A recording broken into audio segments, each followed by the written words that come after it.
राजा दशरथ की कहानी। प्राचीन अयोध्या के राजा दशरथ इक्ष्वाकु वंश के प्रतापी शासक थे। वे धर्मपरायण, वीर और प्रजा के हितैषी राजा थे। उनके शासन में अयोध्या सुख समृद्धि से भरपूर थी। राजा दशरथ को 3 रानियां कौशल्या, कैकेयी और सुमित्रा थीं, लेकिन संतान न होने के कारण वे चिंतित रहते थे। पुत्रेष्टि यज्ञ और पुत्र प्राप्ति।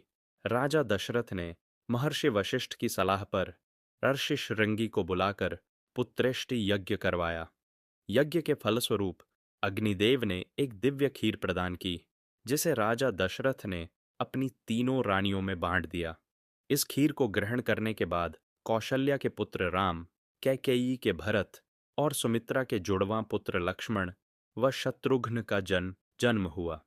राजा दशरथ और श्रवण कुमार की कथा। युवावस्था में राजा दशरथ बहुत पराक्रमी थे और उन्होंने कई युद्धों में विजय प्राप्त की थी, लेकिन उनके जीवन की एक दुखद घटना ने उनके भाग्य को प्रभावित किया।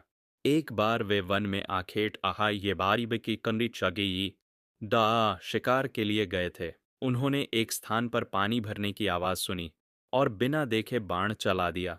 दुर्भाग्यवश वह बाण श्रवण कुमार को लगा, जो अपने अंधे माता पिता के लिए जल भरने गया था। घायल श्रवण कुमार ने राजा दशरथ को अपनी पहचान बताई और अपने माता पिता के पास ले जाने का आग्रह किया। जब राजा ने उनके माता पिता को सच्चाई बताई तो वे अत्यंत दुखी हुए और दशरथ को श्राप दिया कि जिस प्रकार वे अपने पुत्र वियोग में तड़प रहे हैं, उसी प्रकार राजा दशरथ भी अपने पुत्र के वियोग में प्राण त्यागेंगे। राम का वनवास और दशरथ का निधन। जब राम युवराज बनने के लिए तैयार हुए, तब कैकेयी की दासी मंथरा ने कैकेयी को उकसाया कि वह राजा दशरथ से अपने 2 वर मांग ले। पहले वर में उसने भरत के लिए राज्य और दूसरे में राम के लिए 14 वर्षों का वनवास मांगा। राजा दशरथ यह सुनकर अत्यंत व्यथित हुए, लेकिन दिए गए वचन को निभाने के लिए वे विवश थे। राम अपने पिता की आज्ञा का पालन करते हुए माता सीता और भाई लक्ष्मण के साथ वनवास चले गए।